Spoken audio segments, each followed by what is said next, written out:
You know, this will be an interesting class, and I was going to get some good feedback from all of you guys because we're all learning it about as fast as it's coming out, or we've chosen to just ignore it and hope somebody will show it to us one day. But I've even got some emails I'm going to pull up of even some new AI apps that I learned about last night, and I haven't explored them.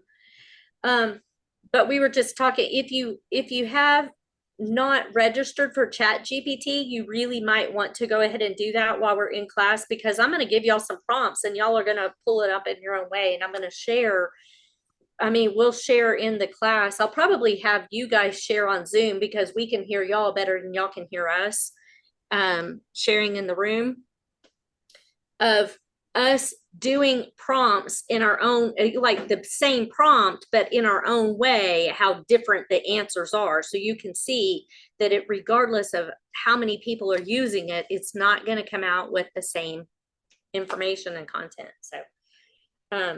So I think it'll be a good share and tell. So if you don't have ChatGPT already on your phone or computer, go ahead and register. It's free. Just do the free version for right now. I need to go to my Instagram messages to share the video that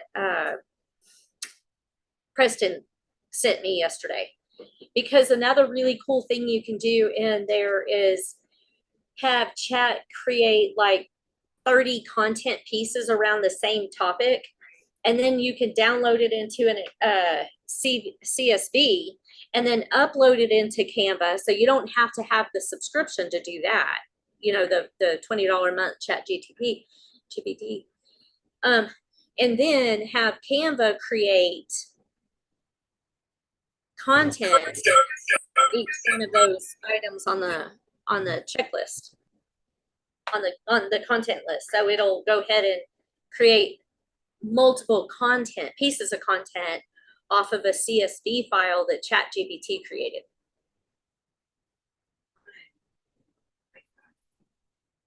It's just, I was reading some other stuff that is just mind-blowing, and I'm going to share those apps with you too. It is 9 o'clock, so, well, no, it's not. Sam, I lost a coffee cup, and it's just a little styrofoam cup. I just poured coffee in it. You know, you were all about to say cleaning your glasses. There's a cup that looks like it had some stuff in it. That was full. It was okay. All right. Well, I was really questioning whether or not I needed a cup of coffee anyway. So.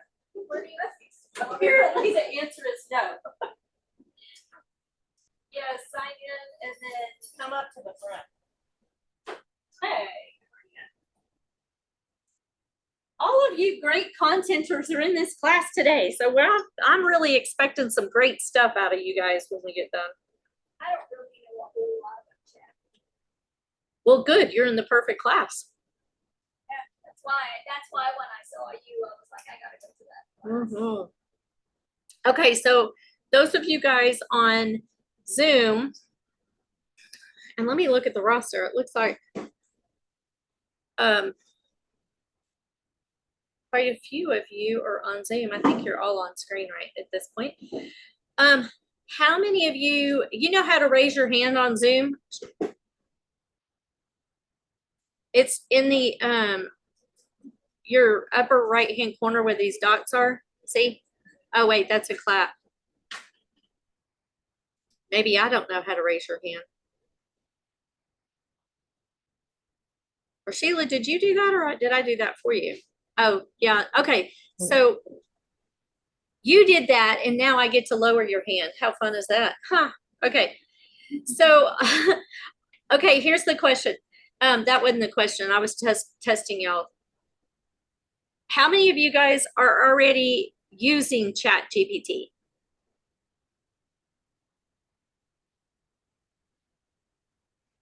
Just a couple of you. Okay. All right, you can take your hand down. You can lower your hand. So if you're not already registered in ChatGPT, go ahead and get registered. Go to ChatGPT.io, right? No, dot.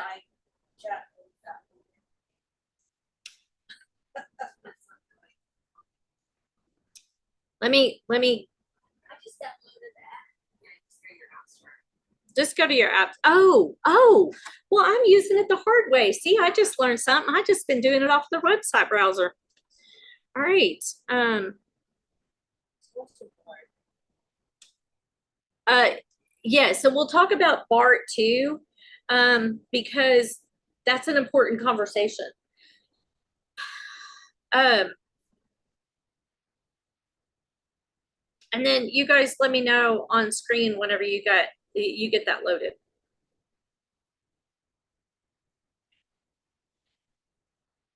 I love after this class is content marketing. So it's all gonna roll together. Yes. Yeah, so those of you guys on Zoom, are y'all all here? Yes, ChatGPT. Cassie. Are all of you guys here for the full 2 hours?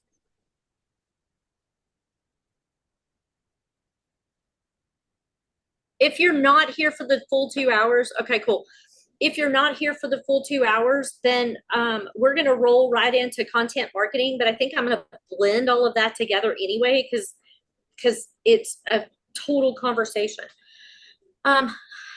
So ChatGPT is the class that y'all signed up for, but we're going to talk about all of the different apps that are not all of them, because there's probably thousands of them now, but those that we're all aware of. And you guys feel free to share your experiences.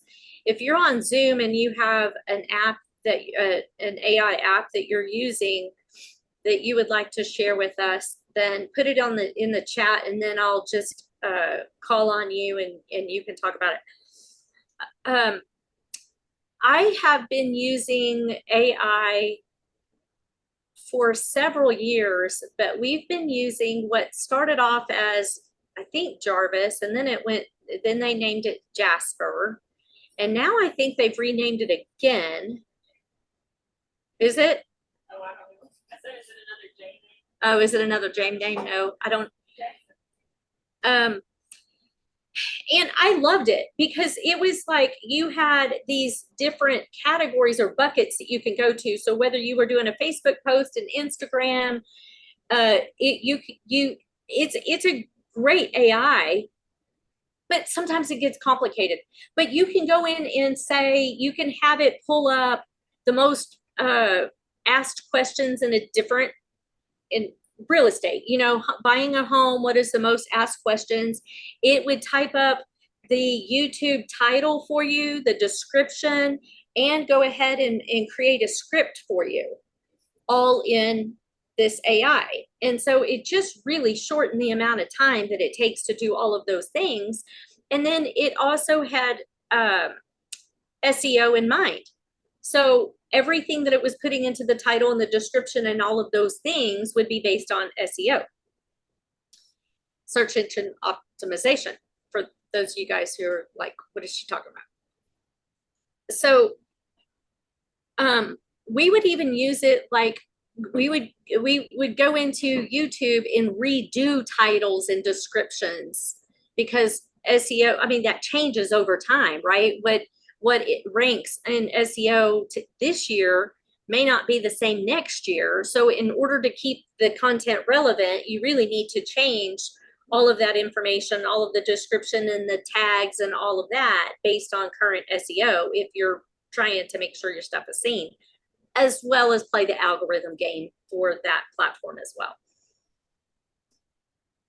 So that's when my fascination really started with AI. I mean, you could put a story in there that said, I went to the association today to teach a class, and let it create all of these different variations of what happened. Or I could go ahead and give all of the information and just have it rewrite what I just said. But, and then if I didn't like that version, I just tell it to regenerate. So when ChatGPT came out, I thought, well, this is kind of cool because it's just one line prompts. And so all I have to do is tell it what I would tell a human if I had a human writer. And it was far less complicated than the Jasper version of AI. And then all of these other apps that I have seen come out since then, I mean, it just gets more and more fascinating. Now, there is that fear component. You guys, we've been using AI in the mortgage industry for, I don't know, 5 or 6 years. And that AI has come at a rapid pace for us. I saw that the CFPB now, which is our governing agency, it's the Finance Protection Bureau, is now coming out with regulations on how we can and can't use it in the decision-making process of loans. And we have to give full transparency. So if a computer decided that we can't do a loan, we have to give transparency. So it'll be really interesting. The government's really starting to understand AI. I mean, remember, so much of our government, those decision makers for us are 60, 70 years old. They don't live in this world that we live in. So I think it's taken them a little bit of time to understand the capacity in which this could change our world. I choose to live not in that place of fear, but how can I really use this to minimize and be more efficient with my time and increase my reach? If you truly believe that you're a good person and that there's other real estate agents out there that would not take care of your clients like you can take care of your clients, then you really owe it to them to get your content out there and have it seen by more people. Because if it's not you that they're doing business with, who will it be? Mm-hmm. And do you trust that they have the same ethics and their integrity is the same as yours? I mean, we're in a room and we've got a Zoom class full of people that truly care and would take great care of clients. But is every real estate agent in that category? So I think it's really important that we share our message and share our content. So I hope this helps you get the word out and expand your reach. Yes. I have this. It's just a comment. You know how the GDP always says, let's say sold. Our sales are tied. Come up here and ask it, because you're going to ask me a good question and I'm going to have to paraphrase, and I don't want to paraphrase. I'm not asking. It's just a comment. Yeah, comment. Sorry. So introduce yourself. I'm Leonora with the XP Realty. I've been going to Michelle's mastermind for a while. I don't know. Yeah, we met at Hal Draper's video. No, before that. Before that, that's right. Better Homes. I went to your barbecue thing. Oh, that's right. You came to the Blues and Barbecue. That's right. That's how our relationship began. A blind date at the barbecue. Okay. All right. So the real estate sales is always tied to the GDP, the national GDP, right? So even state, I heard it said that it's our patriotic duty to do the best job we can do because our sales are tied to that. Sorry. That is, see, you guys have a big responsibility to be the ones that help home possible for people buying and selling. It's your patriotic duty. And increase our GDP. And it increases our GDP. So the world's a better place because of you. That would be, you know what, write that down. That's going to be our fun little prompt. How does the real estate sales affect GDP? And what's my roles and responsibility as a real estate agent? That would be a fun little prompt, something totally different. It'll be interesting to see what comes of that.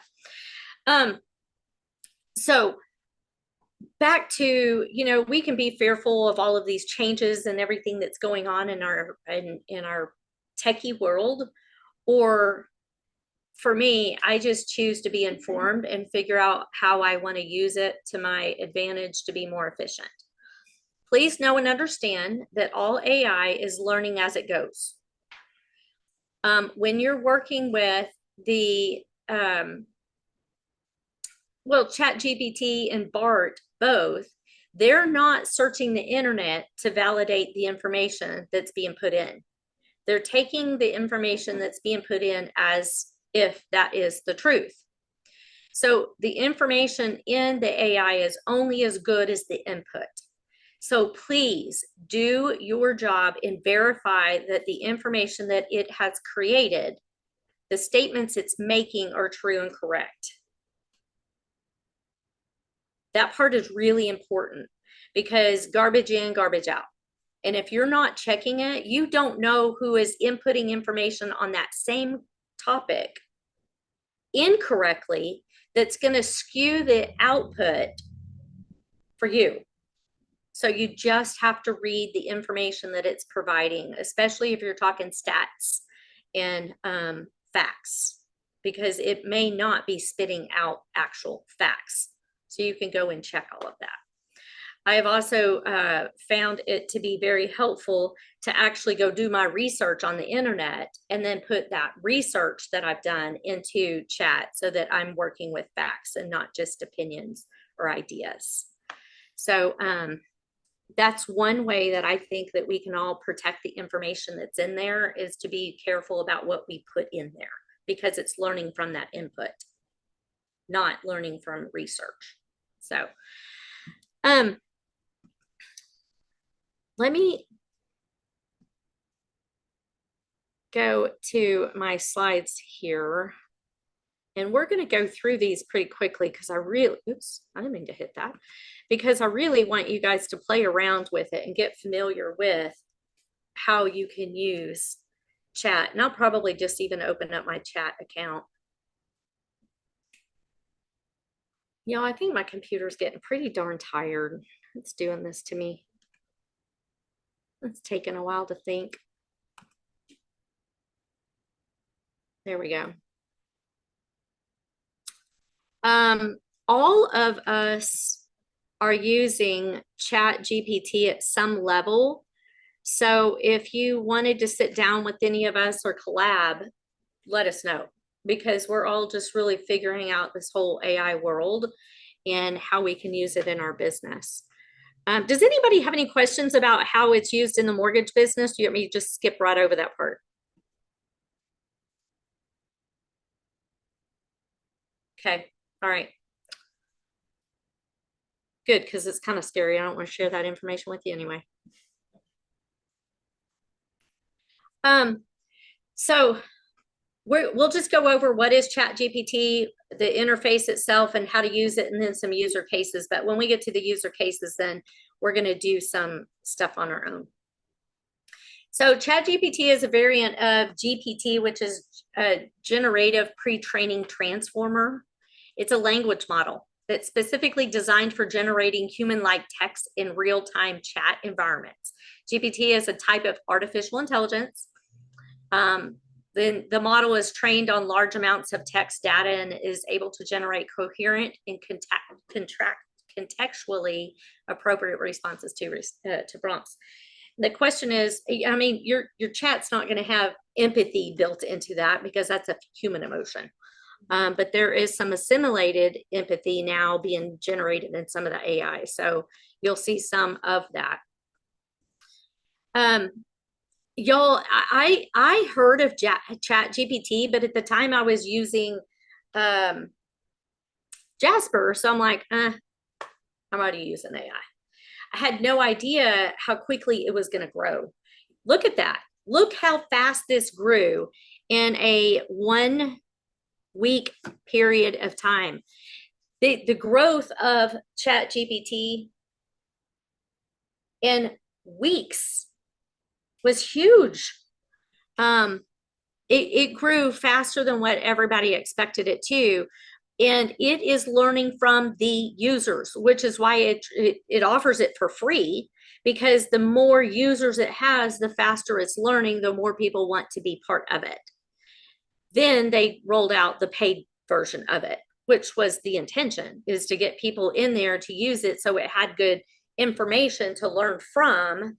And then they had something of value to offer. So there are 3 ways that you can use ChatGPT right now. And I mean, this is just 3 of the ways that at the time the slides were made. There's so many other ways. You can use it for copyright. So you think about your ad descriptions. How many of you guys are using it already for ad descriptions? You are? Or Stephanie, you're not using it? Caitlin, you're not using it yet? Okay. Ad descriptions, ad copies, so if you were, creating a something for the high school football program, you might want to throw, I'm creating a high school football program or an ad in a high school football program. Readers would be parents in a small community. What is a one sentence that would be blah, blah, blah for the purpose of blah, blah, blah. So that's how you could use it for ad copy. For emails, there have been times that I've used it for emails, and I have been very specific about what emotion I want the reader to have reading that email. I don't use it as often as really I should take the time to use, because it does a really good job. And the more that I have it write emails for me, the more it will write emails like I would write an email. Review request. We should all be doing reviews for each other. You guys could review me as an instructor on Google, and you could just go to Google to my Google page under reviews and just ask ChatGPT. I'm a realtor reviewing a CE instructor who I attend her classes, and she sometimes knows what she's talking about, and I learn something. Whatever it is that you want to say. And then you would just throw that in there and it'll write the review for you. You could tell it, hey, write the review in 2 sentences, so that you're not, or a lot of times I'll write the review itself. So it's my words, and then just throw it into ChatGPT and then copy paste and then put it in the review. That way, when the reader reads it, it just reads better. But I always add to that what emotion I want them to feel reading whatever it is that I'm writing. It doesn't have empathy, but it does understand emotions. Blog post. Stephanie, are you using it for your blog? Or your newsletter? I actually have already 4 that I've written. Yeah. I'm saving, Mhm. I just wrote ahead of time. Mhm. But I'm thinking about just throwing them in there and then redoing to see. But now I'm going to use it. Well, here's the thing. So Stephanie and I had a conversation, I don't know, a month or so ago, and she's trying to figure out, how do I authentically brand myself in a world of lots of real estate agents. And so I pointed out some of the things that make her unique, and things that she could be talking, and ways that she could, show her uniqueness. And so one of the things that she's doing, I find Stephanie really fascinating, and I know other people will too. She homeschooled her children. Her children are all grown.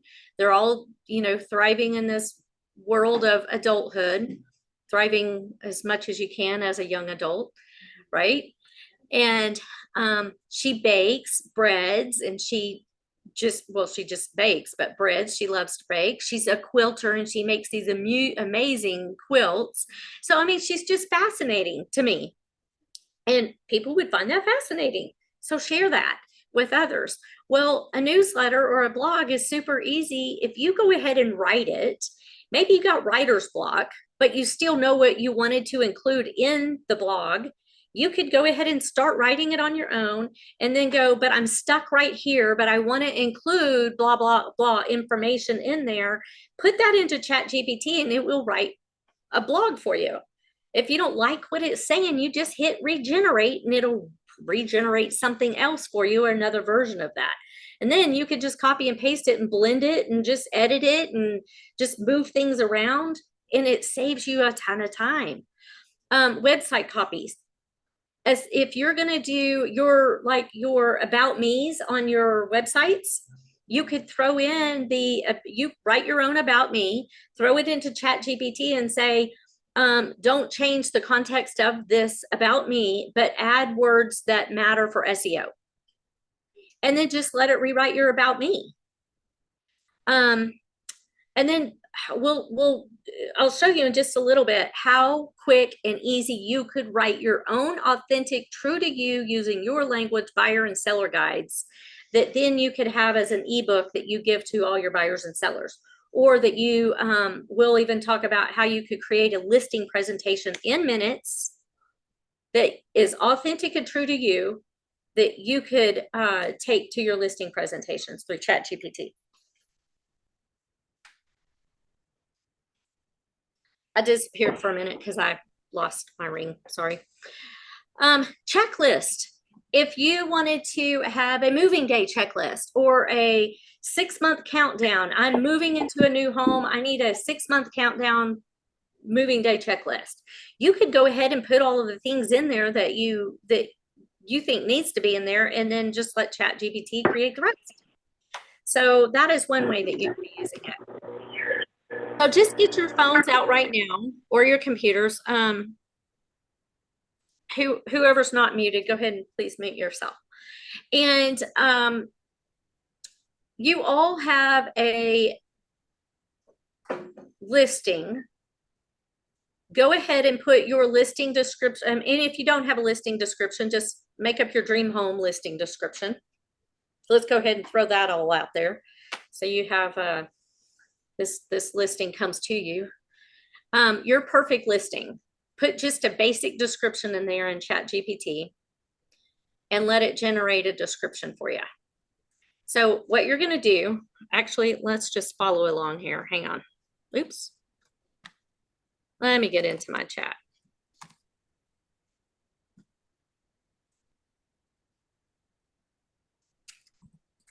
Actually, let's do something more fun than that, because you guys can do listing descriptions all day long. Let's go ahead and create either a buyer or seller guide, whichever you prefer. Let me get logged in.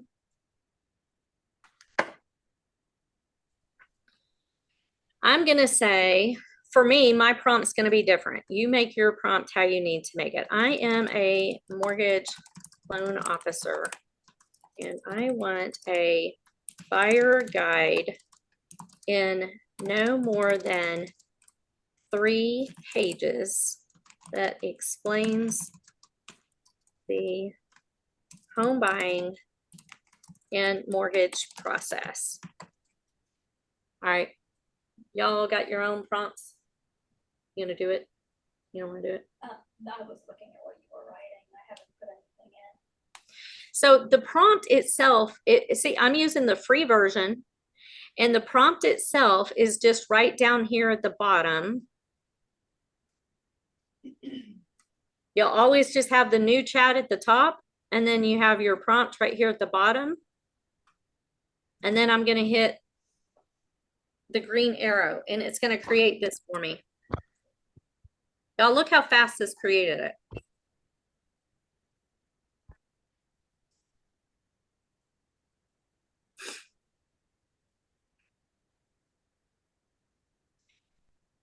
I have the instructions for my ChatGPT, and I'll show you this in just a few minutes, to give short answers. No, actually, I think I changed that last night.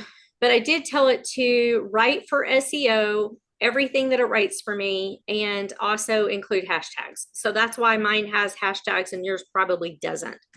Now, I haven't read this, but I'm going to assume that, oh, and I said casual language, 11th grade level.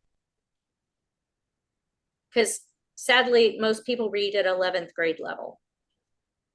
So and I'll show you where to add that in just a few minutes, but let's just say that rewrite and include some jokes in the guide to make the reader laugh. Okay. We'll see what kind of jokes it sticks in there.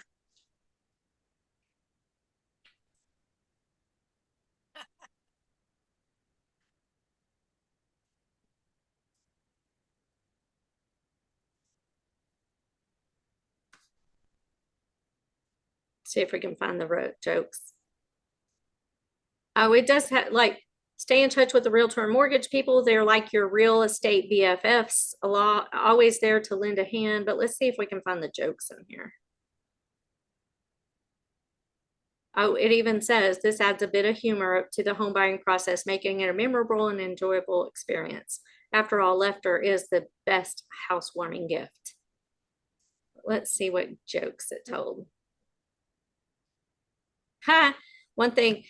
Think of the appraisal as a home's report card and the inspection as its yearly physical. You want your new home to be the honor student, not the one stuck in detention. Anyway, it's just so fun. Just go. I mean, that's wrote it faster than I could ever write anything. I would just read that through and see what I do or don't like. But let's just say, I don't like the student reference in step 7. Oops.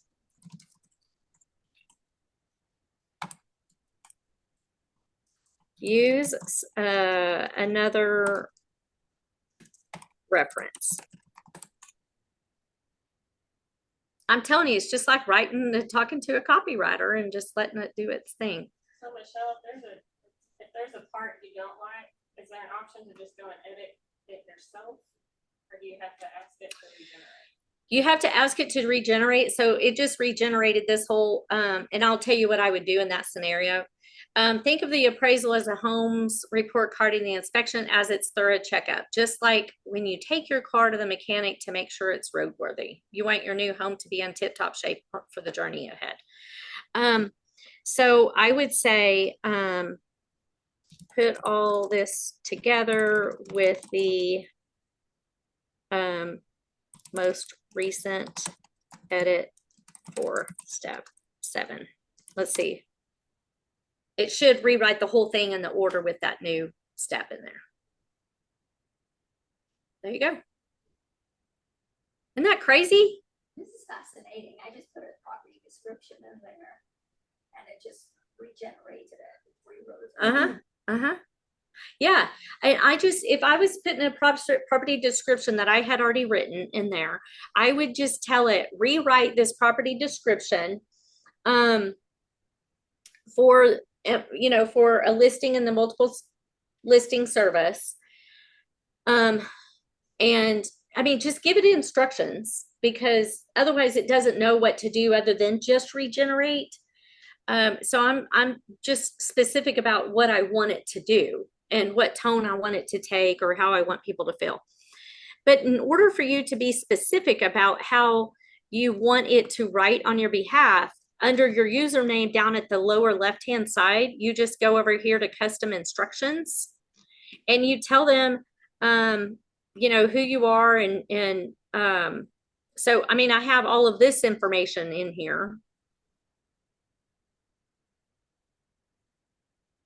So, I mean, it tells all about me, and that way when it writes more of through my tone. Whoops. And then I also have down here, respond like a casual conversation and write at the 11th grade level, answer with words for SEO and include hashtags. And I did give ChatGPT, the option to have an opinion. But if you are just, the more specific you are with the instructions, then the closer it will be to the information that you're looking for. So let's go back. What do you guys think on Does it save your description in there so you can go ahead and look at it? Yeah, I'll show you where that is too, just a second. You guys on Zoom have any questions? Do y'all have any results you want to share? What did y'all write? Megan, what did you write? You're on mute.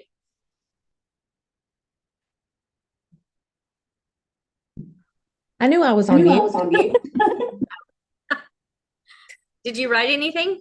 I did, and I just shut it down because I was gonna copy and paste it into the chat, but I didn't know if that would be too.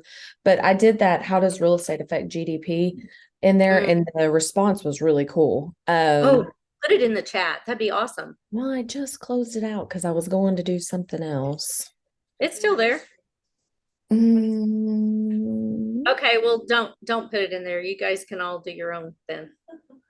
Hang on, I'm going. Okay. Do.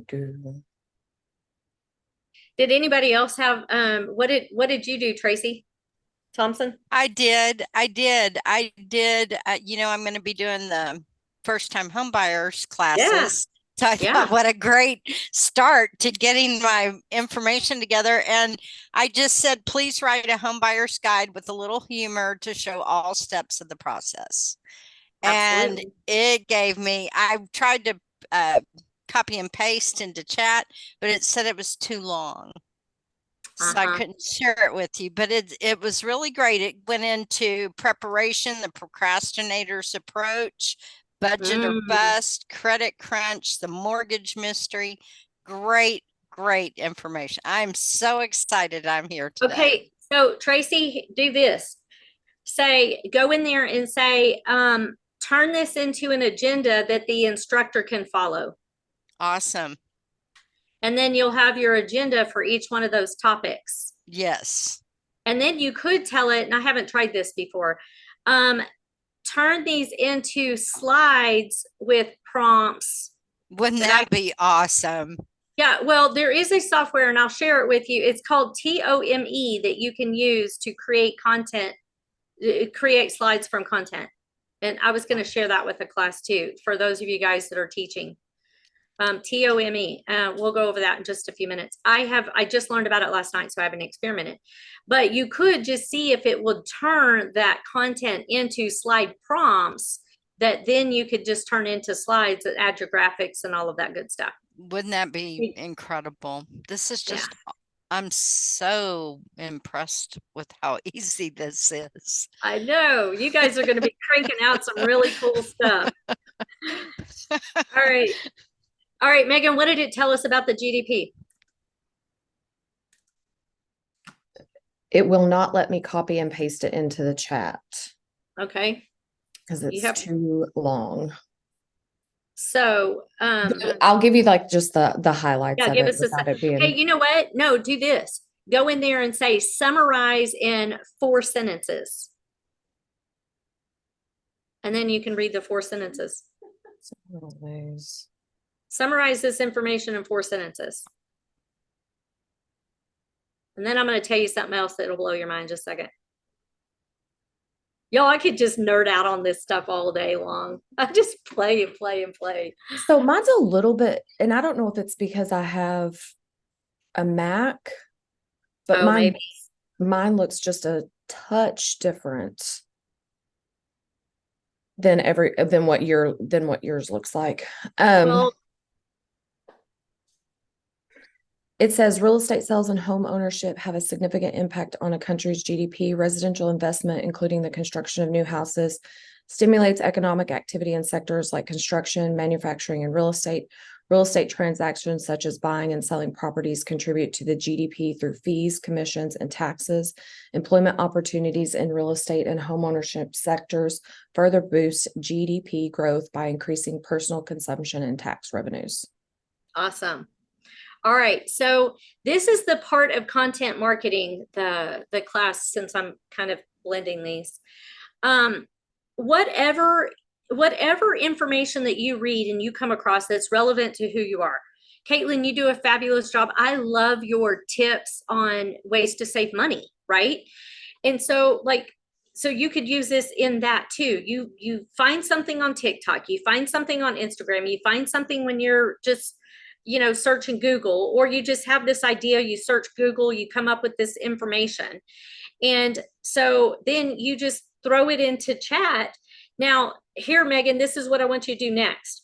So tell chat to create 4 Instagram posts. What do you use, Instagram or Facebook more? Facebook, don't you? Probably equally both. Okay. Tell it to create 4 Instagram posts for you from that information. Your audience, and say, I'm a realtor and my audience is homeowners and home buyers. Just leave it real general. I like that you can customize, like you have the 11th grade reading level. Sometimes real estate information is like, yeah, customize. And you could even, that would be interesting too, to see if how it rewrites the post based on the grade level that you stick in there.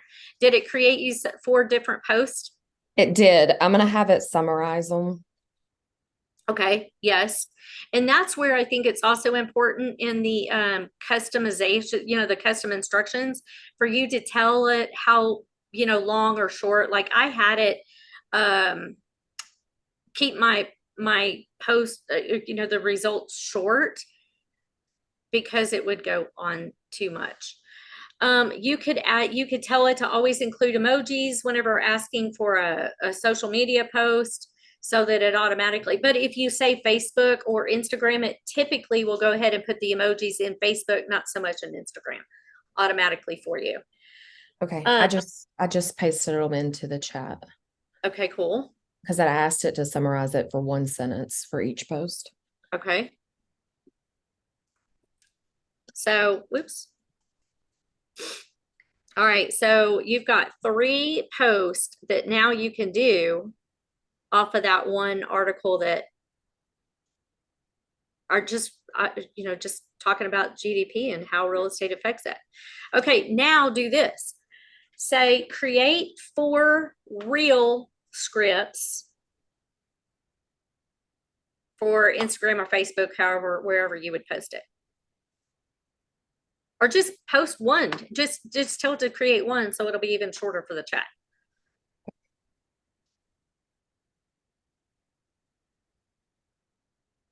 So the content marketing part that I was going to talk about, so this is where, if you know who your ideal audience is, the clients that you really would prefer to work with. It doesn't mean that's the only client you're ever going to work with, but it's who you prefer to work with.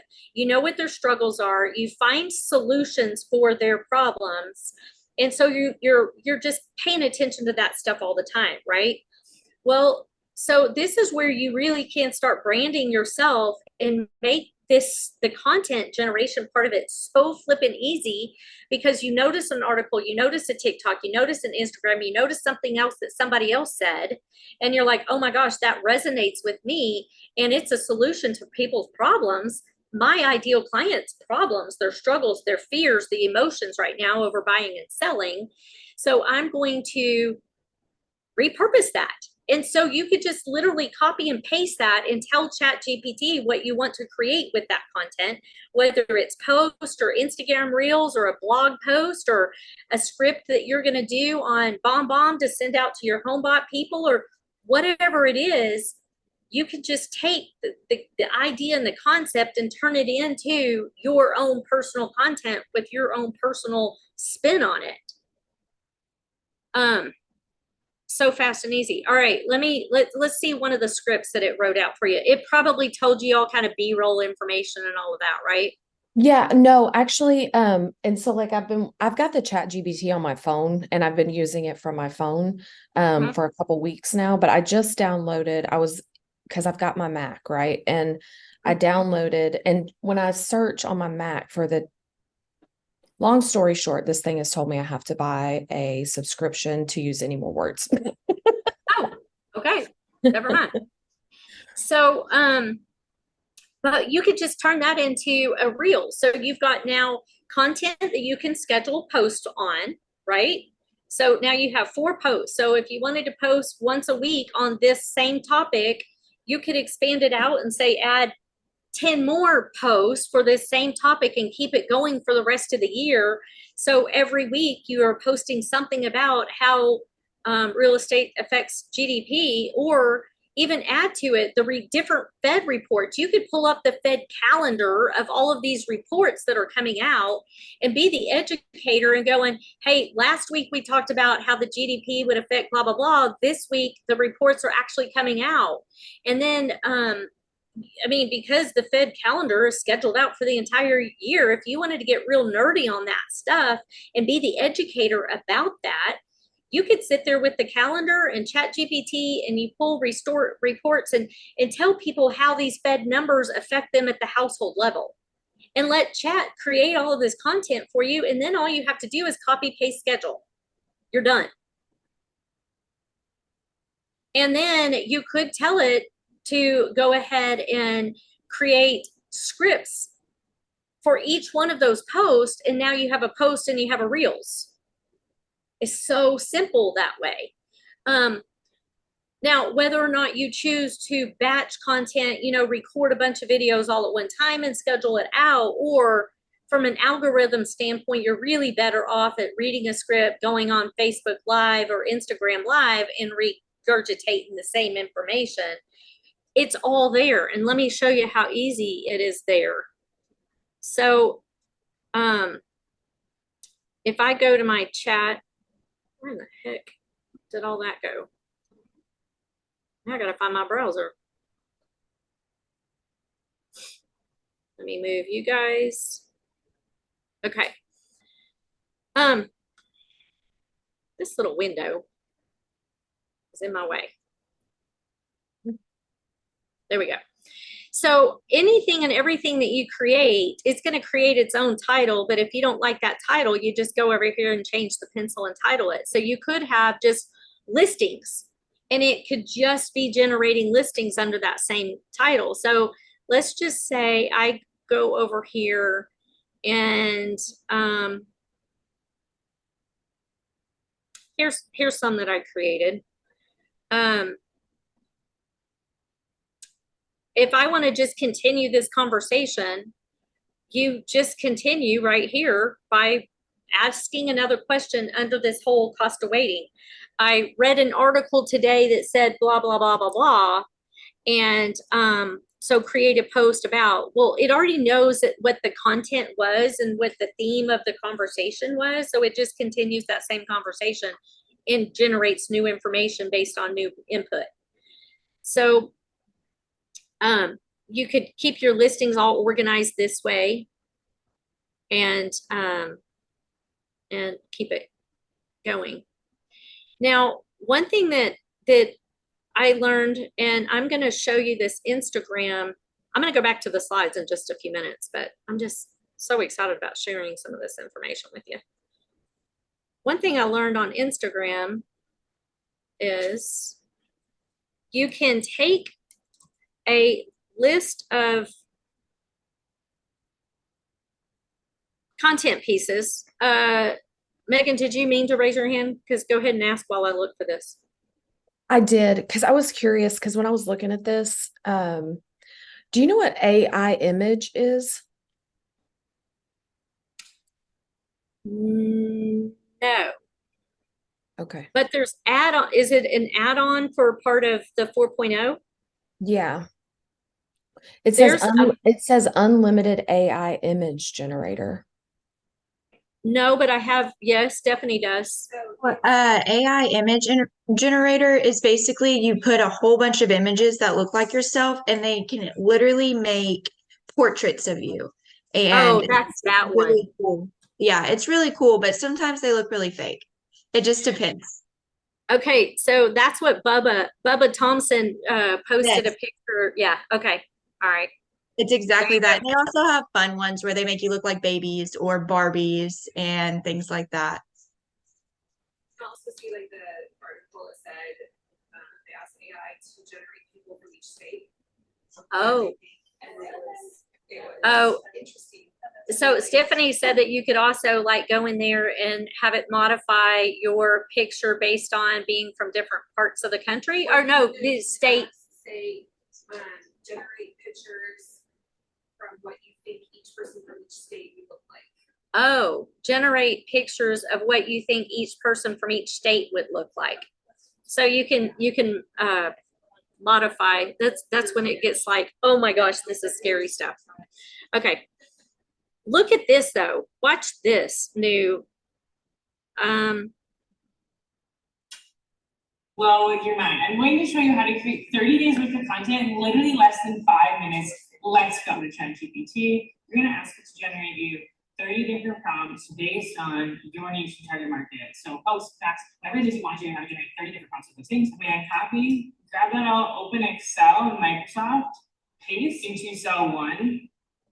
then export that as a CSV. If you do not have a CSV presentation available, you can do an XLSX converter to CSV, and you're gonna go into Canva, pick a template that you like. On the left-hand side, you're gonna see apps. I'll You're gonna send this type to in y'all. bulk create. Bulk create, you're gonna go to upload CSV. Select the three dots in the right-hand corner and hit connect data. You go back to the sidebar tab, continue, and tab generate all pages. So how many pages that you put in is how many it's gonna generate. Bam. And just like that, you literally have a month's worth of content created for you.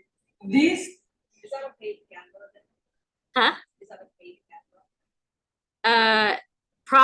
That's probably a paid Canva, and that's the 4.0 upgrade version of ChatGPT, which is $20 a month. So, you know, it's probably what is paid Canva now, because I do a 1-year subscription. Yeah, so it's less than $20. So, I mean, that's the thing. There's all these different apps, but you're going to pay to play to get more than just the basics. But I mean, I've been paying people to make content and schedule content, and now I'm able to do that in a very short period of time. I'm going to try this. I haven't done this yet, but I'm going to be able to create content in a shorter period of time, and then I can schedule it through Canva, or I could schedule it through the platforms themselves. So pretty cool stuff. But the person is Shirley Social Academy, and so she's always putting out this kind of content. But if you guys, I'll give BJ the link for this so that she can put it in the recap whenever we do the recap. So just to let you know, if you have the freebie ChatGPT, Uh-huh. the data is 2 years old. Okay, so the freebie ChatGPT, the data in there is 2 years old. So you guys are I mean, I use the free version of ChatGPT just to regenerate information that I've already provided it. Not expecting it to know, like, yeah. So Sheila, so it's asking you for a fee. I don't know why it would in chat. Unless you've hit the upgraded version, it shouldn't be asking for any money. Simone, you just loaded it. Did it ask you for money? No, it hasn't asked. Yeah, they hadn't asked Simone for money either. I don't know. I can brainstorm Yeah. with that. I think I was using the updated version. Mark sent Yeah. me the website for it. Okay, cool. Awesome. All these, you guys are all so good for each other. Okay. So there was a couple of other prompts, and I'm going to share with you guys also a whole prompt that you can use whenever you're doing ChatGPT to get better inputs. What happened to my current slide? There we go.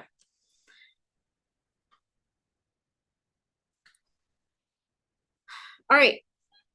We talked about the social posts and being able to use ChatGPT just to make contenting super easy and make it true and authentic to who you are. Yeah. Oh, you want to see what I'm looking at? Okay, I'll share. All right, here you go.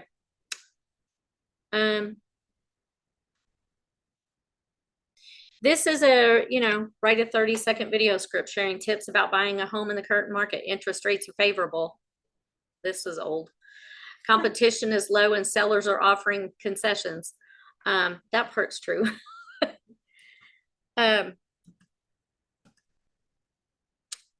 So some other prompts that you could just throw in there. Like I said, I'll be giving you that printout. It'll be just part of the attachments. Writing it for your emails. If you've got a real finicky buyer, right now for us, people are so easily deceived by low interest rates. Like we'll talk to people and they say they'll even send us a loan estimate with an interest rate that's way below what the base rate is. and you're like, man, you're not, you just don't know what you're about to pay for that low rate. But trying to convince people of that is really, it's really hard. And for us, sometimes if I were scripting the email on my own, I come from being defensive because I just want to go, listen, you're about to be fooled. Like, don't be stupid, but I can't say that in an email. So, putting, just the basic information into ChatGPT just to help me convince a buyer that, hey, you really need to look at the fine print, slow down. And if your loan has not already been reviewed by an underwriter and you haven't provided documentation, you're not looking at real information. And even if that, until you tell someone to lock in your interest rate after they've reviewed everything, is the only time you'll really know what you're about to pay. So if I put that information in ChatGPT and let it write the email for me, so I'm not coming from a place of, just the bias that I have in my head over the situation because of my emotions that are involved, because it's emotionless unless I tell it what emotion I want, right? So it's just a really good way of writing unbiased information, just based on what bias you tell it you want it to have. And now I have not used it for assignment of tasks, so I'm not real sure how that would go, but let's just look at some of the examples that it has. So of course, the other thing that I think is really critical, especially if you're using it for emails and you're wanting people to open the email, is to after it writes the email, tell it to write a subject line that would, for open rate. Yeah, because sometimes, it's all about the subject line to get people to open it up. So that part is really important. So this one was written as a prospective home buyer looking to relocate, create an email to help buyers prepare for moving. Like, that's what the input was for writing this email. And so, within seconds, it's a full email written. Now, if there's a part of this, just like I showed you guys earlier, if you say that they've already gathered their documents and you are aware of that, you could say, rewrite the email on number 3. They've already gathered and provided the lender with all the documents, so congratulate them on getting that part done, or whatever you want it to change about that email, and it'll go ahead and just regenerate a new email for you. Listing presentations. Think about how easy it would be to go in there and just write an outline for a professional real estate listing presentation. And then here you go. Seconds later, here's your listing presentation. And then, like I demonstrated earlier, say you don't like the tone. You want to say, okay, rewrite this at, if you're going to be meeting with an engineer. And so you would say, write a listing presentation for a civil engineer or a chemical engineer or a financial advisor or an accountant, whatever it is, then it's going to change some of the language based on that audience. So you don't even have to have a bunch of listing presentations of this, print a bunch of one.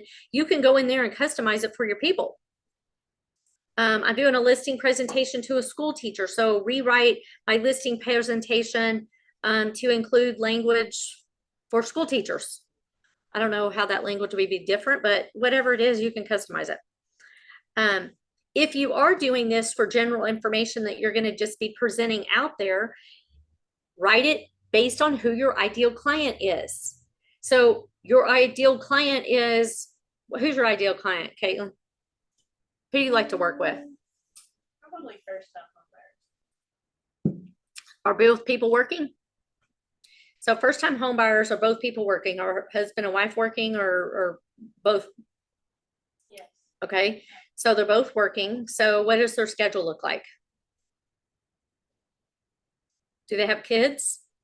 Or the kidless? Let's go 9 to 5, both of them, 2 kids. Okay, so ideal, Caitlin's ideal client. Somebody needs to mute themselves. I would understand the group. Hang on. Okay, you got it. Caitlin's ideal client is first-time home buyers. It is a married couple. It's a husband and a wife. They both work 9 to 5 and they have 2 children. So are these young children? Are they teenagers? What are they? 5 and 7. So are they, I know, but they need to be specific. You need to know who is my ideal client, because if it's first-time home buyer and it's a single person, their struggles are different, right? If they're 5 and 7, they're both in school now, thank goodness. They're finally out of diapers, thank goodness, because now they actually have money to buy a house and make a house payment. So what are some of the other struggles that they probably have? You know, they probably still don't have a lot of money saved up. Hopefully they get along with mom and dad are willing to help them buy their house. But like, really think through, who is my ideal client? What is their struggles? So when you're writing any of this content, you could put in customization that your ideal client is, and you go ahead and put all of this information out so that chat is always writing content for that ideal client. Now, if you're writing content and it's not to that ideal client, you're doing something more broad, then you're going to need to give it instructions, because otherwise it's assuming that you're writing content for the ideal client. But your ideal client is, I'm a real estate agent. My ideal client is the first-time home buyer who's married. They work both of them work 9 to 5. They have 2 small children. They're not involved with sports yet. So their evenings really are just getting kids taken care of, fed, bathed, and in bed. So they have time together as a couple, right? Whatever it is, write that all in there, because then that's going to be the tone in which it takes for everything that it's writing. All right, so you guys have all logged in and you have, now, again, you can, I'll send this to you, some tips to write effective prompts for ChatGPT, and it's pretty extensive. So you could write all kind of stuff with these scripts that or these prompts that I'll give you. But you could also ask ChatGPT, what are some tips for great ChatGPT prompts? And it'll tell you what it wants. I mean, you don't have to wait on what I'm going to provide you. But some of the pro tips, act as. So just tell it what you want it to generate. You have to be specific, because otherwise it's not going to. So you could just go ahead and tell it in there, act as, whenever it gives you responses, you could do customization, but you also can tell it right here, act as a real estate agent attempting to convince me to choose her as a real estate agent. So if you give that as the prompt to ChatGPT, then it will do that. Now this was actually, act as a real estate agent attempting to convince me to choose her as a real estate agent. And make it a rap song. I was going to say, why is it a song? There you go, Caitlin. I could see you doing this. Please do this for us and tag me. I want to see your rap dance. Caitlin's going to do it because she would do that. So have fun with it. I mean, I can't rap or dance, but you know what? I shouldn't say I can't. I choose not to. I need to learn. There's a difference. There is a difference. Yeah. I choose not to. Why? Because I'm embarrassed about what I might look like. How do I get over the fear? Oh, just do it. Yeah. All right. There's some other tips. I mean, other apps out here. Again, you guys are going to get a copy of this. These slides are older. So yes, these probably exist. I don't know anything about them, but I wanted to show you some other apps that I know of that are newer today. Let me go over here to the chat and see what we have for. Oh. That is so funny. I love it. I have a cat like that too. We have a cat and we never did name her. We just called her Kitty Cat. And then, but she is the pushiest cat. Like, she thinks that our existence is to pet her and make her happy. Like, that's what our purpose is. in her world. And so we call her now Pushy Cat. And so she would be that cat that would be all over my keyboard because she wants me to pay attention to her. So I get it. All right. I want to, because we're rolling into the content part of this. The two most important things is your prompts and what you want them to do. I can't reiterate the importance of customizing this. We could all go in there and put the exact same prompt. And if we've customized or if we tell it what tone we want it to take, it's going to come out with different results. So don't be scared that if we're all using the same thing, we're all going to be saying the same thing. It's not true. It won't be that way. So you need to edit the content because it is not researching the information. All it knows is what it's been told. And add your own voice. I go in there all the time and I copy the content. Like the copy part is so easy. I will tell you something though. Like you just click this copy right here and then you can just post it into whatever you're putting it into, Word doc or email. But if you have something up like we have up, whoops, let's go up here. You have something up here that has all this formatting. If you hit that copy button, it will not format. You do have to go ahead and copy, literally like highlight and copy paste in order to keep the formatting. That part's really important to know because it'll get really frustrating. I mean, you'll spend a bunch of time reformatting and there's no reason for it. So that's a little hack for you guys. And then just play around with it. You're not going to break it. Here are some prompts and some things to be thinking about, different ways of using it. Again, it's going to be in your slides, so you're going to get all of this information. But I had a, let me see if I can find it real quick.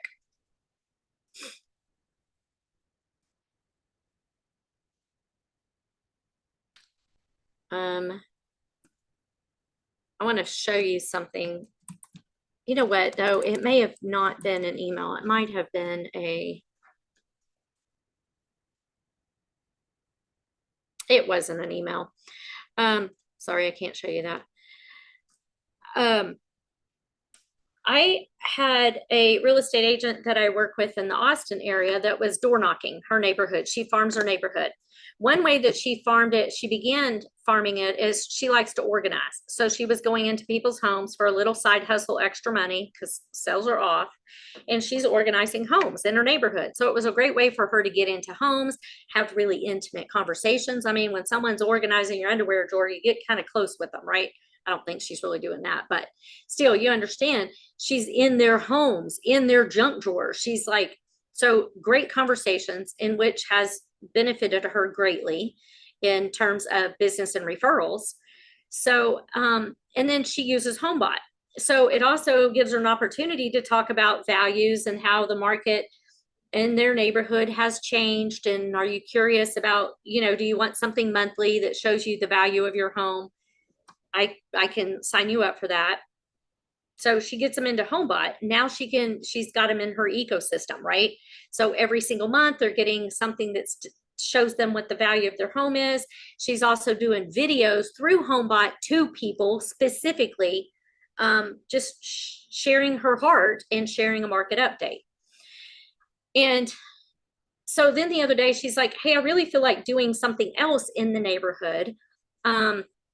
So I really thought about doing pop buys. So she was doing pop buys in the neighborhood she lives in, because she lives in a neighborhood where she can go door to door, super easy. She created a postcard, and I can give y'all an example. She gave me permission to share with y'all. She created a postcard, and it has statistics on what's going on in the market in a positive way. So she's got 3 different prompts as to, you know, what's happening in the market, and then a QR code that goes to HomeBot that gets the rest of people that aren't already in HomeBot by just saying interested in what the value of your home is, scan here. And so she's just trying to grow her reach. This is the time in which we should be gardeners, as in plowing the field and planting seeds and watering those seeds. Some plants are going to grow now, A lot of these plants aren't going to grow until spring or summer, right? We're just gardening. And so she's building her home bot through there. But I could tell all she did, I mean, I can't tell, she told me. All she did is put these stats that she found online into ChatGPT and asked it to create a postcard for her that she was going to be taking to home buyers homeowners in her neighborhood, and just let ChatGPT create it. Copy and paste it into Canva, into a postcard format, printed them out. Here she goes. So it's that easy. So, I mean, it went from concept to printed postcards in one day because she utilized the tools that we have available. So you guys just be thinking outside of the box. What can I and how can I use this information to get more done in less time to reach more people? Before we go over to the other slide, the other thing that I wanted to share with you guys, let me get into my emails and I will pull this up.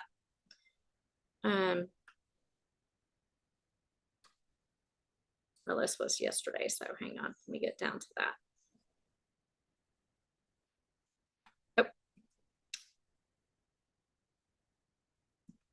Oh. Okay.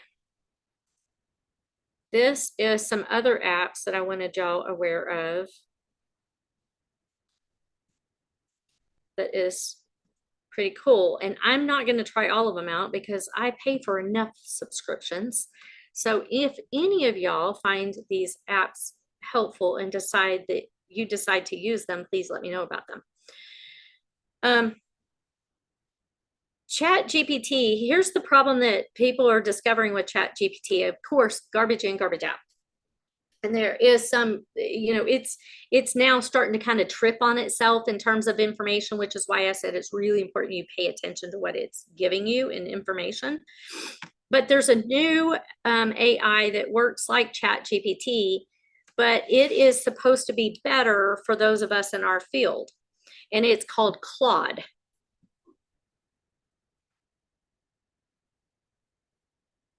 I think it's Claude 2, actually. Yes. And it is also got a free version. Again, the reason they offer that free is because they have to have a lot of users in there so it can learn information as it goes.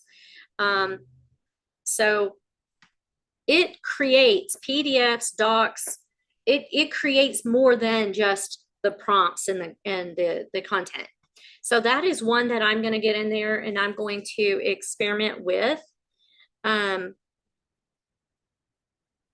Oh, that was the other thing, is I can upload PDFs. Like I could go ahead and upload something I'm currently using that I want to change the wording on it, or I could find something one of my colleagues have, but it doesn't have my tone and I get permission from them to use the information and I want to rewrite it in my tone, then I can upload a PDF. It'll read the PDF and recreate the information in PDF. And it'll do the same thing with docs, text, CSV, etc. So you can upload other formats into it. The other one, I know, isn't that cool?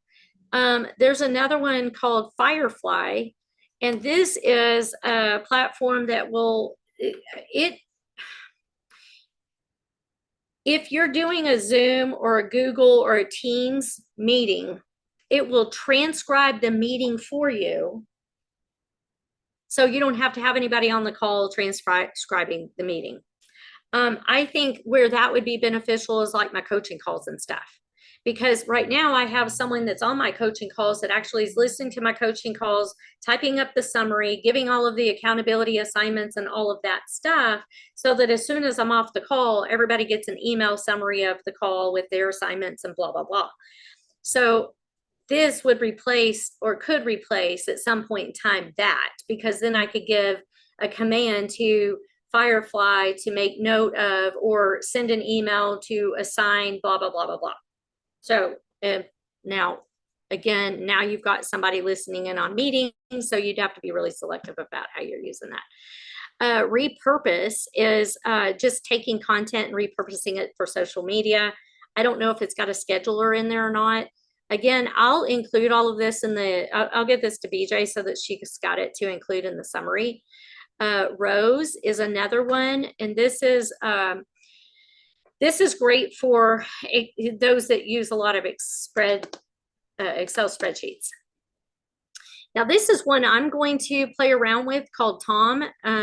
So Tracy, you were talking about doing a homebuyer presentation. So if you have ChatGPT create all of the content for this presentation, then you could have Tom, I mean, just based on what I'm reading, you could have Tom then create the slides for you. Now, Guild is very specific about our branding. This content that I'm using here, you can specifically tell it's not Guild brands based on, it's not Guild branded based on what you guys normally see. So if I were going to do this, my question would be, can I, and I've gotten permission from our marketing compliance department, I can upload a brand book and then I'm wondering if I upload my brand book, if it will create the slides based on our brand kit. I don't know. I'll let you know what I find out, because I'm going to play around with that. Because as much as I like to create content, that would be a way for me to save time and create a lot of content. All right. Do y'all have any other questions? Any ahas? Are your minds blown? Are you excited to get in there and play around? Or y'all already playing around? Give me some feedback, Zoom. It's awesome. I did a description for fun on a house I had listed, and it sounds so much better than mine that I spend hours working on. You know, probably not hours, but at least, I mean, it took what, 60 seconds for it to create a description. No, I just can't go on enough about this. This is a game changer for me. It is a game changer. Yes. I like that you can put yours in and then it kind of helps you, you know, because then you don't lose the person. Because I like to, I always have to see my pictures before I write a description. So I'm inspired by like. Yeah, you look at your pictures and you write it yourself, and then just let ChatGPT just reword it so that it actually flows better. I don't think it should replace you, but it should be. It should just be a tool to help you, not be a replacement of you. Stephanie? So I did a blog post with the SEO words about my French fry recipe. Yeah. And it came up amazing. So just like all the SEO words. I love it. Put out there, but it came up awesome. So Stephanie went in there and played around by she took her blog post that she had done on her French bread recipe and had it rewrite the French bread recipe with SEO in mind. And so it just, you know, changed up the wording for that. So the benefit of that, and the reason that that's really important, is if she is doing a blog and she's got something online, you want people to find this information. And without the right keywords, then it may or may not be found by anybody other than who you share that URL with. And so if you're really trying to build a brand presence online, it's a great way to do this. I cannot, every one of you guys get a pen and paper down or put it in your phone. Rewrite your, thank you, Megan. Rewrite your About Me on your website. What a great idea. Use an AI and ask it to include words for SEO. So people find you. You need that on Google also. Now, let me tell you another little hack. This is really cool. And every one of you guys, we talked about Google no, we didn't talk about Google yet last week, did we? All right. I don't remember if that's coming up in one of the classes or not. I taught a class last week on Google. Every one of you guys need to be seen on Google. You have to be on Google. So you've got to establish yourself as a business on Google at the place in which you're licensed. And the way you do that now is totally different than you used to do it. Used to, you would have to wait for a card to get mailed to you, and then you'd have to respond after they verified your address. It's even easier now. You actually go in there and claim your Google business location at your office, and then you're going to take a video of yourself walking to your front door, using your key, opening the door, and walking through to your office to prove where you're at. Then you have to identify yourself as something as mail received at that address and include that. Well, that's pretty easy. Y'all have a license, right? And your license is tied to your address, right? There you go. And then there's another piece of it, I can't remember, but it's pretty easy now and it's a lot faster to get your Google business. So in order to be seen by people in a sea of thousands of you guys, you got to be, I mean, Google, your Google presence matters. So of course reviews matter. So asking for reviews, you could use ChatGPT to say, write an email that I can send to all of my previous customers asking for a review on Google. Here's my Google link for reviews, and let it write the email for you, right? Okay, and you're going to send that out. But don't forget, people that you do business with, business to business, are great referrals. So, I mean, review, they understand, people in business understand the importance of reviews. So they're more likely going to do the review. So you could ask ChatGPT, write me an email to ask my fellow colleagues in the community or business leaders or whatever you want to say in the community to write a Google review for me. And here's my link. And have it write the review and you send it out. Or maybe you just want to text it to people and go, write a text asking for a review and just text it out with your link. People are going to click the 5 stars, fill out information, right?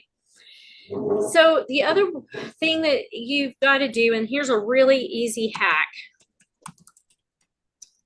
for being seen. Oops, that's not what I meant to do. Thank you, Michelle. You're welcome.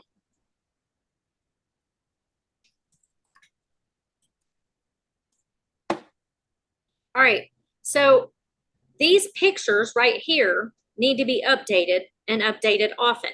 People want to know who they're doing business with. So go ahead and include pictures showing your personality. And Michelle shares. Stephanie, you at First United with your little setup, you need a picture on Google about that. I'm trying to get verified. I did all that stuff. Yeah. But it's taking a bit to get verified. Okay, well, It's been a oh, you're all right. It's still faster than it used to be. All right. So you're going to want to update your pictures and keep them updated. You also look down here. Who is your ideal? Let's see. I know Caitlin's ideal client. So let's just say, write an article for, am I not sharing screen? Oh, good gosh. I'm gonna get fired from this job. I'm not keeping up here. All right. Here you go. Yeah, I'll backtrack and show y'all what I was doing in just a second. Write an article for Google.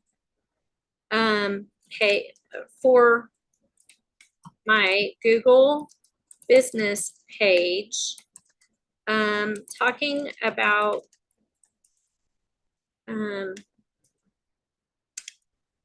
how to make house hunting easier on a young family, newly married, with limited savings and a busy work schedule while raising small children. All right. So I would have it just write an article on my behalf, blah, blah, blah. All right. And then you just go over here. Oops, click the wrong button. Don't know where that's going. You just click, you just find a graphic that would fit that, and then you can upload that article onto your Google. Because when people are then searching for, home buying, house hunting tips on a busy schedule, or whatever they might be Googling. In fact, I need to tell it that. Write the title from an SEO, for SEO.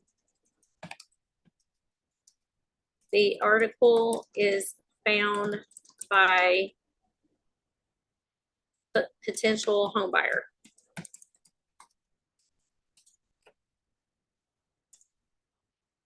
First, I should have said first time home buyer. Anyway, you would let it write that article for you. You'd copy and paste it, add a picture that describes the information that you're sharing and upload that onto your Google page.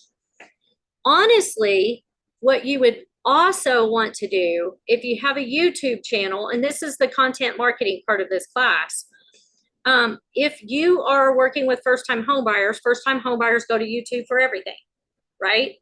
So you would ask it, convert this to a YouTube video short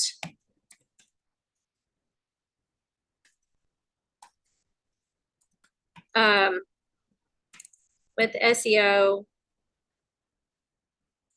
giving these steps to first-time homebuyers, whatever. I mean, you just tell it to write the script. But if you know who your ideal client is and you know what their struggles are, then you write the article, put it on Google. Google owns YouTube. Write the script and record a video and get it uploaded on YouTube Shorts, right? Or you could do long form if you wanted and break that long form down into shorts. And then you're going to post those shorts onto Instagram and Facebook, right? And you could sit there and just do it all from AI. But you got to know who your ideal client is and where you go to get their attention, if that makes sense. Cool, huh? Google, like, is that for the Google business page? And then you can upload those articles to that? Mm-hmm. Yeah. Yeah, you just load those articles to your business, your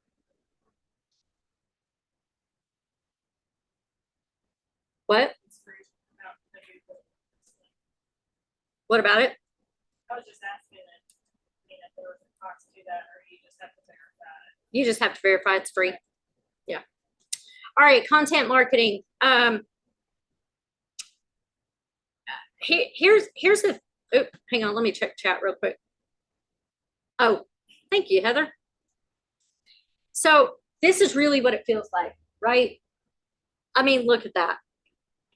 People get on social media and depending on their algorithms, this is what it feels like.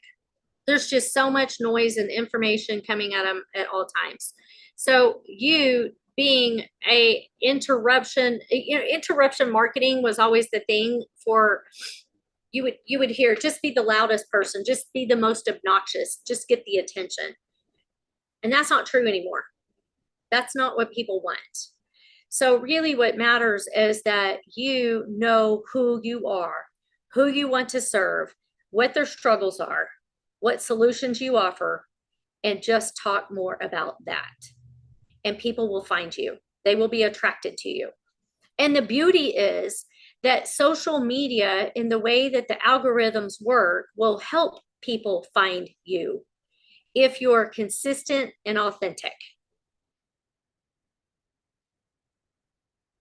So the content marketing part of this that I wanted to really, when you are yourself and you know what your purpose is, you know what your passions are, then I mean, I have this whole Living Lit community created, because really when you are true to who you are, you know who you want to serve, you know how you want to serve and what message you want to deliver, and how you want people to feel and experience life with you, then you really are lit up.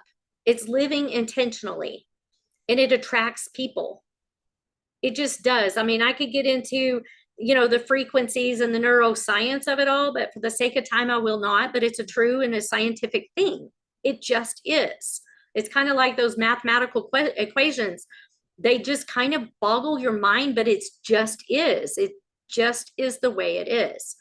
So you build trust and rapport with people. You're attracting people that you want to do business with. And it doesn't mean that you're not going to do business with their uncle or their grandparent or their parent or whatever, but you know who you like to serve and you know how you want to serve people. It also gives you the peace of mind and the clarity to say no when you're working with somebody, or you're given the opportunity to work with someone that does not align with your values. It gives you the permission to say no. And then you know just through confidence in what you're doing that you're going to find the people that need you and what you are going to find you. And that is just a very peaceful, calm way of doing business. Now, it also provides solutions to client problems. So you've got to get real clear about who do I want to serve and what are their problems? What solutions do I offer? And then build that online presence. And the presence part of that is all about just showing up consistently. So target your market and understand what's going on. Now, you also need to understand, I mean, we talked about it a couple weeks ago, the biggest the biggest purchasing sector. I can't, let me see if I can minimize this so you guys aren't covering up. I need a Zoom class. This is, okay, that is not what I want. Okay, there we go. Gotcha. Smaller. But, and again, you guys are going to get these slides. So know who you are serving and what their problems are. So if you were looking at taking care of those in that 32 and younger, so your Gen Zers, 79% of home buyers 32 and younger are first timers. So what are their biggest struggles right now? Savings, right? 30% of the Gen Y buyers, buyers cited paperwork as the most difficult part of the home buying experience. So talk about the paperwork up front. If you're not providing paperwork, you're not getting accurate information. So let's go ahead and talk about the elephant in the room. What paperwork do you even need? A lot of paperwork you don't need anymore because there's automation in the process. When would that automation, when could we automatically verify, and what are some of the employers around here that automatically verify versus having to provide pay stubs and W-2s? Know that information, do your research and provide that information if that's a problem statistically that they have.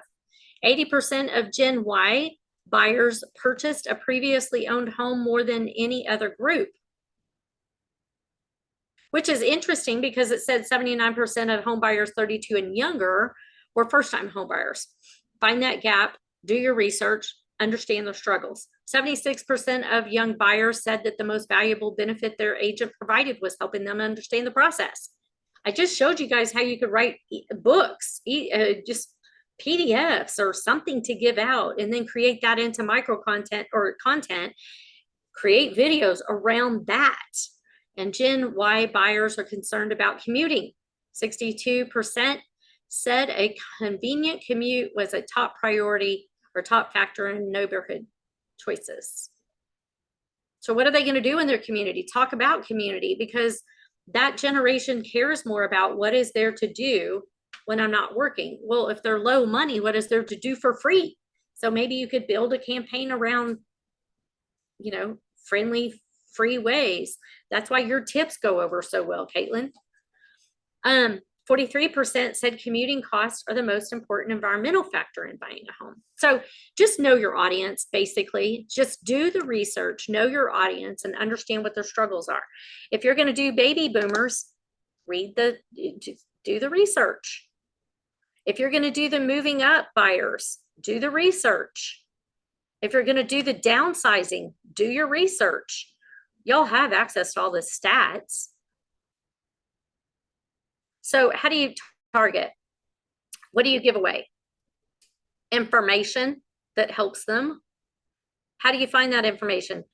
Do your research, go to ChatGPT and create all kind of content.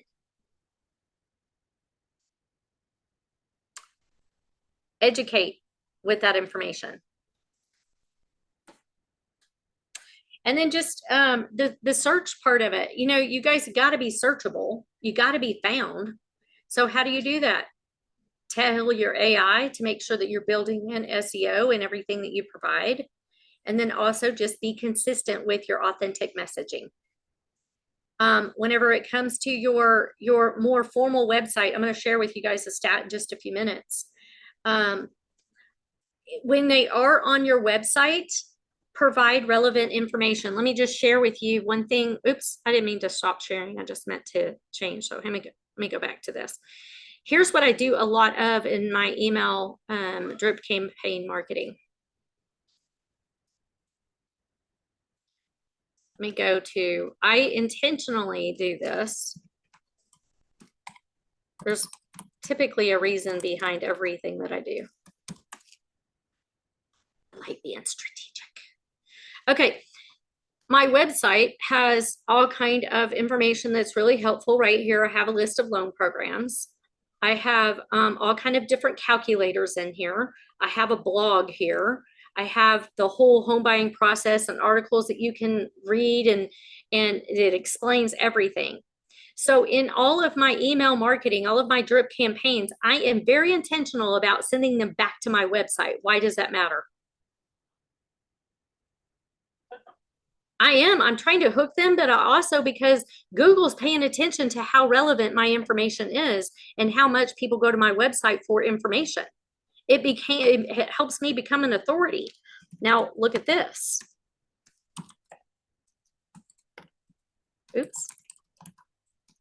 So if your emails always reference, hey, I have an article on that on my website. I have my, for example, if you guys, it would be a benefit to me if whenever you're introducing your clients to the Castle team, if you included this link right here and say, hey, if you want to click this, click on a link and get to know who the Castle team is, here you go. Right? Now, really, whenever I have time, I'm going to copy and paste all of this stuff, and I'm going to throw it into ChatGPT from an SEO standpoint, rewrite every one of these descriptions.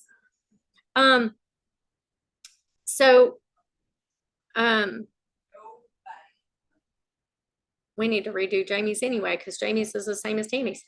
But my point is, when you have this information, of course, you guys go to the education tab, but I also have this partnership resource page where you guys have access to all this information. You also have access to all of the marketing collateral we have, a home buyer guide. You've got a partner packet, and then your mobile home and your solar finance, all of that stuff is in here. Why? Because it matters that I have these links and I'm providing links to people to circle them back around. But I also am providing and educating to my audience. Same thing on I've got news articles. I've got a brand new podcast that came out. In fact, it dropped today called Living Lit, and we're going to add a tab to that. BJ, make a note of that. And all of this information is there. And why? Because I want my target audience to be able to find the information that they need in order to make a decision. But it's really important that you have this stuff on your website and be providing information. But the information that you're providing is based on who you're serving. So there's all kinds of resources out there to help you build these landing pages. This right here is not a fancy website. It's just a landing page that has, BJ could tell you way more about it than I can, but it's just a WordPress site, isn't it, BJ? I say that, isn't it, BJ? So here's a couple places that you can go to build those out. I couldn't find the mute button. I couldn't get the cursor on top of the mute button. Yes, that is just the website, just the WordPress website theme that's free. So you could just, you've got your business websites, but if you wanted just a page where you have total control about what links that you're providing and the resources, you could have a home buyer book link, and they would just click on that. Stephanie, then you would have your blog post, and they'd click on the blogs, and then you have all of your blogs archived on there. If you had how-to videos, you could have a tab and it goes straight to your YouTube, and you have a whole YouTube channel full of how-to videos. You just think of it as a book, and that first page is the cover, and then you've got all of these tabs that are just chapters, and it's just all of these links where you're providing information, people can find you. So now what's really important is that all of this is just capturing leads. And once you've captured a lead, you gotta get them into your CRM to stay in touch with them. But speaking of CRM and ChatGPT, you sit there and you have all these drip campaigns. What do you say? Go to ChatGPT and have it write a drip campaign for new first-time home buyers that I just put into my CRM. And I want to touch them once a week for the first 6 weeks, and then after that, monthly. And it would write it out for you. It's not like it's going to take you, days to do this stuff. So target your people, attract your people by being authentic and consistent. Capture the people by having those lead pages and having a way for them to fill out information for more information. Through education, provide them some education and then capture them. And then you got to nurture them so that you can convert them. It's a pretty simple formula, right? Now, I say that, you guys are really, really, really busy. Your mind is probably blown and you're like, holy shit, how am I supposed to do all of this stuff in my busy life, right? So pick one thing that you're going to focus on. And maybe it is that you already have a really good social game and you can use ChatGPT just to save yourself some time. For others of you, you might just want to start with getting your Google set up and redoing all of your about me's on all of your websites. Just pick one thing that we talked about and focus on just doing that one thing between now and next week when we have another class, because that's a lot of information. But you've got notes, you're gonna get the slides. So just go in there and go, okay, some of that stuff was really cool, but I don't really see myself doing that. It's just cool to know that I can. Some of the stuff you're going, I need to do that. Don't know when I'm going to do that. But when you get the summary from us with all of these resources, then you're going to have that email and you could really sit down and try to prioritize what can you realistically do and what do you need to do in your business. Because it's unrealistic to think that you're going to do it all. I didn't call on a lot of you guys on Zoom. And you guys are welcome to talk, but Tracy, I know one thing that's hot for you is that class. So that may be your one thing, is to really build out that class in a really great way. So after you get your outline the way you want it, you get your agenda put together, then you're just going to ask ChatGPT to create some promotional content for your social platforms. And you can have it do it specific for the social platforms, and then tell it that you want it to create 30-second videos, 3 30-second videos or 1 30-second video for each one of the chapters that you're going to cover, the slides that you're going to cover. So just continue to build out your entire thing, and you'll have an entire class and the promotional material all put together in less than 30 minutes. And then you're done. And then it's just a matter of scheduling the stuff on your social. Pretty cool, huh? The question is kind of similar to this. If you were given a phone number and an email address, how would you market yourself if you're just being a name, a phone number, and email address? What would be a go-to using like ChatGPT and all that kind of stuff? Like, where would you send them links? Would you send them? So who gave me the name, address, and phone number? I voluntarily gave it to you. But in what context? In a drawing. Okay. All right. So if somebody were to, right now, okay. So Stephanie's question was, if you had a drawing and now you have a name, address, and phone number, which is a fabulous, with all of the fairs and festivities and things that we have going on right now, you could get yourself a booth, you could hand out stuff, and you could have a free drawing. People fill out their name, address, and phone number, or whatever basic information you have. What do you do with it? Well, number one, it goes into my CRM and I would code it as workshop or whatever. So I know where that information came from, because the messaging that I have for that person is going to be relevant to where I got their information, right? Okay. So I would put them in a workshop, or we have a tab for events. I'll quit sharing this, right? So then what would my drip campaign look like? Well, I would build out which I've already done. So I would build out something that you think speaks to the general public. That is also a true message for your ideal client. Because at this point, all you did is you casted a wide net. You just threw a net in the water, and now you have this net full of fish. And it could be crabs, it could be lobsters, could be shrimp, could be flounder, it could be whatever it is. You know what kind of fish you're looking for, right? So your messaging needs to be based on the struggles of the fish that you're looking for, right?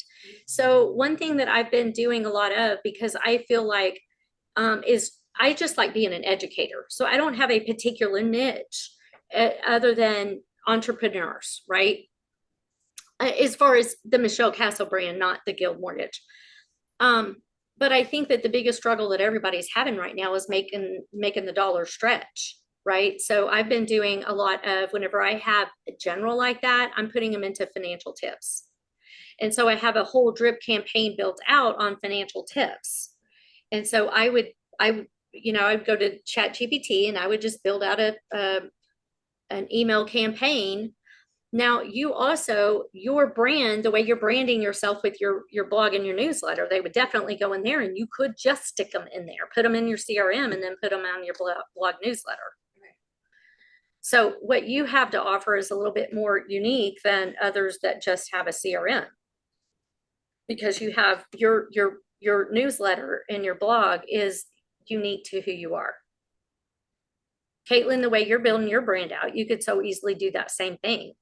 And so people would actually subscribe, or you subscribe them in, and they can unsubscribe if they don't feel the information is relevant, and share the information that you have in video form and or writing form.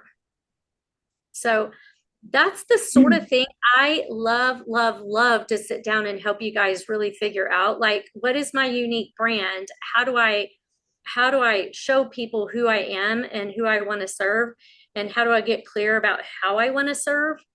So, so if anybody wants to sit down and talk through that more specifically, I'm happy to do that. And then it's a matter of figuring out, how do I cast the wide net so that I can go through that net of fish and figure out what to do with all of this catch. So, does that answer your question? Okay, cool. We have some more time for some more questions if anybody else wants to come off and mute and ask a question.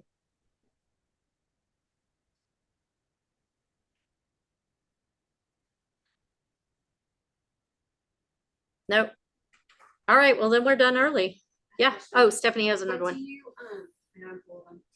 What do you think, or what response have you gotten with live videos versus video just of your face versus like a reel that you make? Live is definitely live is best. Okay. I don't do as much as I should, so I'm not practicing what I preach. But everybody in your newsfeed gets a notification that you just went live. Okay. Live video, people like authenticity. So, I mean, if you mess up, they like it even better. Okay. The algorithms for live are a little bit different in terms of, you got to be on for a while before it's seen by more people. So the longer you're on and the more engagement you get, the more people will see it. Like, it'll keep adding the people, it'll keep growing the audience based on the audience engagement of those that are watching, and the comments and the length of time that you're on. Do you find it Instagram or Facebook better going live? I haven't, I can't tell you whether Instagram or Facebook's better for live. Yeah. But I mean, again, it's a subscription, but if you use StreamYard, you could do live for both at the same time. Really? Mm-hmm. Okay, StreamYard. Yeah, like I could StreamYard this right here and go live in both at the same time. Here, I'll put my link in here for my calendar, and then you can just schedule on my calendar. I will tell you, I'm typically scheduled out 2 weeks, so don't get discouraged if you can't find a spot. Just know I'm usually 2 weeks scheduled out. But what's great about live too is you can download a live video and then edit it. So you could do live for long form, and then you could download it and then turn that into shorts or micro content. You use that StreamYard? What do you use? Oh my gosh, yeah, there's all kind of, I've used that one. which one? CapCut. Yeah, CapCut is good for editing. And then I use for captions because people won't watch video. They'll just they'll just read the video. I personally use captions. So I'll record the video, upload it to captions, and let it do the captions, but it also has AI in there. So if like you are reading a script, you know, if you use teleprompter on your phone and you're reading a script and you can kind of see your eyes wiggling just a little bit, then you can tell it to track your eyes and it'll have you just looking straight into the camera the whole time. Huh?